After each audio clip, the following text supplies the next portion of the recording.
आंदोलनकारी छात्रों का जो दल सरकार के प्रतिनिधिमंडल से बात करने के लिए गया है वो लौट करके आ गया है। रात के 9:50 पर ये लोग इस जगह पर आए और उनका इंतज़ार यह सारे छात्र जो हज़ारों की तादाद में हैं वो कर रहे थे। आपको पता है कि आज 14वां दिन है। 14 दिनों से आंदोलनकारी छात्र सरकार से ये मांग कर रहे हैं कि एसएससी और पीएससी इन दोनों की जो परीक्षाएं होती हैं वो धांधली से भरी हुई हैं, उनको आपको ठीक करना है और जो अभी परीक्षा की गई और पहले परीक्षाएं हुई हैं उनके भीतर जो कुछ भी होता रहा है उसकी जांच के लिए ईडी और सीबीआई को आप जिम्मा दें, यानी कि सीआईडी के तहत आपकी जांच नहीं होनी चाहिए। अब ये सारे जो डेलीगेट्स हैं जो गए हुए थे वो आकर के छात्रों को बता रहे हैं कि बातचीत कैसी हुई। जो अभी तक मैंने सुना है ये कह रहे हैं कि बातचीत अच्छे माहौल में हुई, सरकार का मूड सकारात्मक लग रहा है, वो हमारी बात सुन रहे हैं, कह रहे हैं कि आपकी मांगें और आपका एतराज़ ये सब वाजिब हैं, हम इस पर विचार करेंगे, हम आपसे फिर दोबारा बात करेंगे।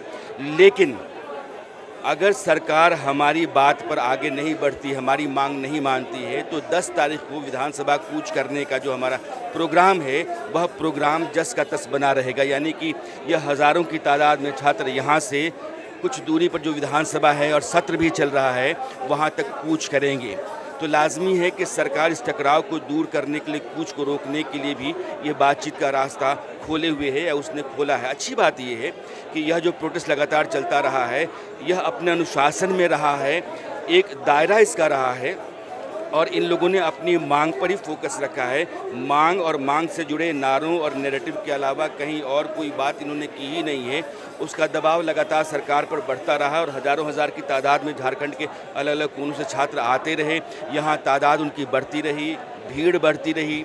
अभी आप देखेंगे तो ये सब चारों तरफ से खड़े हैं और ये जो इनके प्रतिनिधि गए थे बातचीत करने के लिए उनको सुन रहे हैं और यह कह रहे हैं कि जो सरकार बातचीत के दौरान लहजा रखे हुए है, जो उसका मिजाज है, तेवर है, वो ये है कि हम आपके साथ समझौता करना चाहते हैं।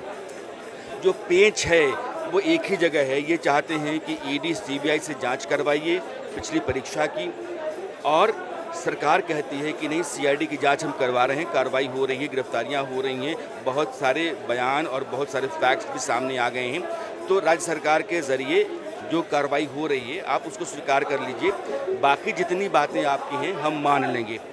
लेकिन ये जो पॉइंट है टकराव का, ये मुझे लगता है कि समझौता होने की गुंजाइश नहीं दे रहा है।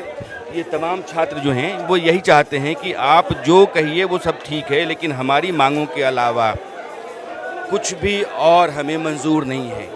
तो किसी भी कीमत पर जब हम 14 दिनों लगातार बने हुए हैं तो आगे भी हम बने रह सकते हैं, लेकिन अपनी मांगों में काट छांट करने और किसी और तरीके समझौता करने के मूड में यह आंदोलनकारी छात्र दिख नहीं रहे हैं।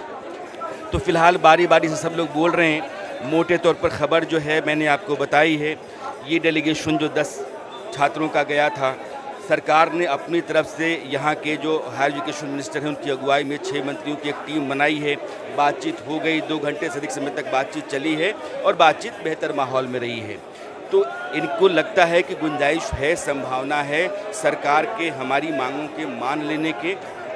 लेकिन अगर सरकार इसको ब्रीदिंग स्पेस के तौर पर इस्तेमाल करना चाहती है तो हम आपको बताना चाहते हैं कि हमारा जो पहले से तयशुदा कार्यक्रम है विधानसभा जाने का वो बना रहेगा। हम विधानसभा जाएंगे, अगर उससे पहले सरकार हमारी मांग मान लेती है तो ठीक है। तो कुल मिलाकर के यहाँ का माहौल आप देख रहे हैं और यहाँ मंच से जो छात्रों को बताया जा रहा है वो भी आप सुन रहे होंगे बैकग्राउंड में।